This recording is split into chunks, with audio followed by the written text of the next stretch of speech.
თუთიაზე ბევრს საუბრობენ, როგორც იმუნიტეტს აძლიერებს, გრიპი და გაცების სიმპტომებს ამცირებს, ჭრილობის შეხორცებას აუმჯობესებს, ზრდისთვის აუცილებელია, ორსულობისთვის აუცილებელია, ბავშვებისთვის აუცილებელია. მოკლედ, ბევრი დადებითი თვისება აქვს ჩვენს ორგანიზმში 300-ზე მეტ მნიშვნელოვან რეაქციაში მონაწილეობს და 100-ზე მეტი ფერმენტის წარმოქმნისთვის არის აუცილებელი თუთია. მათ შორის დნმ-ის წარმოქმნისთვის, ანუ უჯრედების ზრდა თუ ასაჭირო თუთია მნიშვნელოვანი კომპონენტია. იმუნური სისტემის უჯრედების მომწიფებისთვის ტელიმფოციტები და ბელიმფოციტები ვირუსებსაც ებრძვის, მოკლედ უმეტესად მაგისთვის თუთია მნიშვნელოვანია და ბევრ გაიდლაინშიც შეტანილი. კანის სიწითლე გაღიზიანება, პამპერსი რო უღიზიანებს მაგალითად ბავშვს ან მზისგან დამცავებისთვის თუთიის ოქსიდს იყენებენ. იგივე აი ჩუტყვავილას დროს კრემები, თუთიის კრემები გამოიყენება.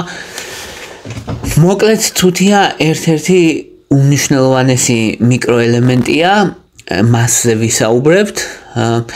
რამდენად ეფექტურია სინამდვილეში, როგორ ჯობია მიღება, რომელი ფორმით ჯობია მიღება და რამე მნიშვნელოვანი შეზღუდვები აქვს თუ არა.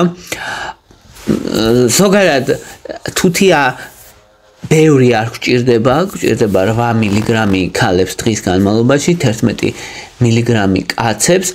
ოღონდ თუთია არის დეფიციტური მსოფლიო პოპულაციის თითქმის 30%-ში. ეს ნიშნავს, რომ ერთ-ერთი ძალიან დეფიციტური მინერალია. თუთიის საწუწნ აბებს თუ მიიღებს ადამიანი, დაახლოებით ამცირებს 1-2 დღით გაციების სიმპტომებს. ნიშნავანია, იმიტომ რომ სულ რამდენი დღე გრძელდება 3 საშუალოდ და 1 ან 2 დღით რო შეამციროს, უდიდესი გარღვევაა რეალურად. ადამიანს შეუძლია უსაფრთხოდ მიიღოს 40 მილიგრამამდე თუთია დღის განმავლობაში, ისე რომ პრობლემები არ ექნება. მეტიც მსოფლიო ჯანდაცვის ორგანიზაცია ბავშვებში თუთიის გამოყენებას რეკომენდაციას უწევს დიარეის დროს, დიარეას და ფაღარას ამცირებს და მესამე მნიშვნელოვანი კიდევ რაც საკეთებს, ეს არის ასაკთან დაკავშირებული მაკულის დეგენერაცია, ან თვალის მხედველობის პრობლემები, რაც ასაკთან ერთად იჩენს თავს ხალხში, განსაკუთრებით დიაბეტიან ადამიანებში, მიიჩნევა, რომ თუთიის მიღება ამცირებს ამ პრობლემას და რეალურად დაბრმავებას უშლის ხელს. ისტორიულად თუთია ძალიან დიდი ხანია ცნობილია, საუკუნეების განმავლობაში გამოიყენებდნენ კანისთვის, ჭრილობებისას. ეხლა ეს ახალია, რომ დასალევი თუთია მე-20 საუკუნის ამბავია ეგ, მაგრამ კანზე დიდი ხანია გამოიყენება, დააკვირდნენ, რომ ჭრილობის შეხორცებას ხელს უწყობს და მიკრობების გამრავლებას ხელს უშლის, შესაბამისად ცნობილი ფაქტია. გრიპი და გაციებისთვის სხვადასხვა ფორმებია თუთიის. თუ გრიპი და გაციებისთვის აპირებს ადამიანი თუთიის გამოყენებას, მაშინ საწუწნი ჯობია იყოს. საწუწნები არის ხოლმე თუთიის გლუკონატი, ზოგჯერ თუთიის ციტრატი, ზოგჯერ არის თუთიის ოქსიდი. ოქსიდი არ შეიწოვება, ძალიან ცოტა შეიწოვება, დანარჩენები მეტად შეიწოვება. ამიტომ თუ უშუალოდ გრიპი და გაციების დროს იღებს ადამიანი, საწუწნ ფორმას თუ იღებს, ეგ შესაძლებელია შედარებით მაღალი დოზებით, დაახლოებით 100 მილიგრამამდე იღებენ დღის განმავლობაში და უმეტესად მცირე რაოდენობა შეიწოვება. ეგ არ არის ოღონდ აბები და კაფსულების სახით თუ საწუწნს იღებს ადამიანი, ანუ აბები ცალკეა, შესაძლებელია აბების მიღებაც და კაფსულებიც არის, მისი მიღებაც შესაძლებელია. სხვა ფორმები გვაქვს მოკლედ თუთიის,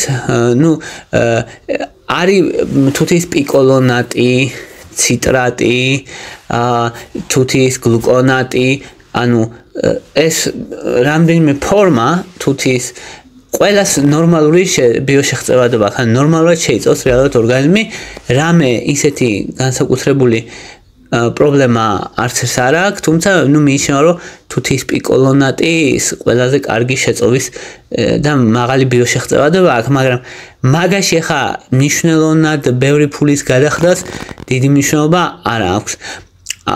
ხო, თუთის აცეტატია კიდე აი პოპულარული მოსაწუწნი, ან დასაწუწნებს შორის მოკლედ არის თუთის გლუკონატი, თუთის აცეტატი, ეს პიკოლონატი დასალევია როგორც წესი და თუთის ოქსიდი არის გარედან გამოსაყენებელი კრემები, ჭრილობების დროს მაგალითად, ან პამპერსის განსიწითლე რომ აქვს ბავშვს მაგ შემთხვევაში. ეგ არ შეიწოვება, გარედან რაც არის, ეგ არის თუმცა ზოგჯერ თუთის ოქსიდი ასევე არის ხოლმე საწუწნებშიც. თუმცა ბიოშეღწევადობა აქვს დაბალი, არ შეიწოვება პრაქტიკულად. ზედა დოზის კონტროლია მნიშვნელოვანი თუთის შემთხვევაში, რატო? იმიტომ რომ თუ ბევრს მიიღებს ადამიანი 40 მილიგრამზე მეტს თუ მიიღებს დღის განმავლობაში ხანგრძლივად, შეამცირებს სპილენძის შეწოვას. სპილენძიც აუცილებელია ნერვების ფუნქციონირებისთვის, იმუნური სისტემისთვის და პირიქით იმის ნაცვლად, რომ იმუნიტეტი გაზარდო, იმუნიტეტს შეასუსტებ. ეს რო არ მოხდეს, ამიტომ თუთია 40 მილიგრამამდე უნდა მიიღო დღის განმავლობაში. შეიძლება, რომ ადამიანმა მიიღოს თუთია ეს 40 მილიგრამამდე თვეების განმავლობაში უპრობლემოდ, თუნდაც იგივე გრიპი და გაციების კონტროლისთვის, პრევენციისთვის, ცოტა რაღაც ზონაზე ამცირებს, რომ არ დაემართოს. ასე შემთხვევაში საწუწნებს არის, ჩვეულებრივ დასალევ თუთიას იღებ, თუთის აბებს, საწუწნებს რაც შეეხება, ეგ დღეში 2-3ჯერ ან 2-3 საათში ერთხელ გააჩნია. გაჩნია დოზასაც, რა დოზაა. ჯამში უნდა ეცადო, რომ სულ ჯამურად, რასაც მიიღებ თუთიას, სადაც 100 მილიგრამს არ გადააცილოს, ისიც 7 დღის განმავლობაში მეტი არა თუ 100 მილიგრამს იღებ. ანუ ძალიან მაღალი დოზა, ძალიან დიდხანს არ უნდა მიიღო, ეგ არის ძალიან მნიშვნელოვანი თუთის შემთხვევაში. არის კიდევ აკნეს დროს მაგალითად, რომ ეს თუთის ოქსიდს იყენებენ, ზოგი ამბობს დეპრესიასაც შველის და ეს საკამათოა ეგენი უფრო მეტად, ან დიდი კვლევები არ არის მან, მაგრამ რაც ვიცით იმუნურ სისტემას აუმჯობესებს, ვიცით ბავშვებში დიარეას ამცირებს, ასაკთან დაკავშირებულ მაკვლის დეგენერაციას ამცირებს, რაც ძალიან კარგია. ძირითადად ეგენია და ჭრილობების შეხორცებასაც აუმჯობესებს, ეგ არის რაზეც შესწავლილია. არის თუ არა მავნე თუთია, არა მავნე არ არის, თუთიას რეალურად ადვილად ხარჯავს ადამიანი, ამიტომ თუთის მარაგები ორგანიზმში არ გვაქვს, ამიტომ საჭიროა მარაგების შევსება, ანუ რეგულარულად მისი მიღება, იმის გათვალისწინებითაც, რომ ადამიანს უფრო დეფიციტურია თუთია დიდ რაოდენობა ხალხში. თხილეულობა შეიცავს თუთიას, ზღვის პროდუქტებიც, ცხოველური პროდუქტებიც, თუმცა ხშირად არის რომ უფრო რეკომენდირებულია ხოლმე თუთის მიღება როგორც საკვები დანამატის. ანტიბიოტიკებთან შეიძლება ბიოშეღწევადობა შეამციროს ანტიბიოტიკების პტორქინოლონების ან ტეტრაციკლინის. შესაბამისად ანტიბიოტიკებთან ახლოს არ უნდა მიიღოთ. საკვებთან ერთად ჯობია მიღება, რადგან არ იყოს გულისრევა ღებინება, ან რაღაც ისეთი სიმპტომები არ ქონდეს. დიურეტიკების დროს შარდმდენებს ვინც ვავს, მანდაც შარდმდენების შეწოვა შეიძლება შეამციროს. და არის ხოლმე კითხვები კიდე, რა თუთია ხო არ იწვევს სიმსივნეს ან სიმსივნის დაბრუნებას და ესე. არა, არ არის ამაზე რამე მნიშვნელოვანი არაფერი, რომელის მიხედვითაც პირიქით თუთიამ შეიძლება სიმსივნის რისკი შეამციროს, როგორც ანტიოქსიდანტმა, ოქსიდაციური სტრესისგან იცავს უჯრედებს. ასევე არ არის რამე სიმსივნის დაბრუნებასთან დაკავშირებით, რამე ისეთი რომ თქვათ, რომ ხელს უწყობს სიმსივნის დაბრუნებას ან რაღაცა, ანუ ჯამში მიიჩნევა უსაფრთხოდ, ღვიძლისთვის არის ხოლმე კითხვა რა შვება, ანუ ღვიძლს ხო არ აღიზიანებს, არა აღიზიანებს, რამე მნიშვნელოვანი გავლენა, მოკლედ ღვიძლზეც არ აქვს. მთავარია 40 მგ-ზე მეტს არ მიიღებდეს ადამიანი დღის განმავლობაში. აი ეს იყო რის თქმაც მინდოდა თუთიაზე. მადლობა რომ მისმენდით, მადლობა რომ გაინტერესებთ.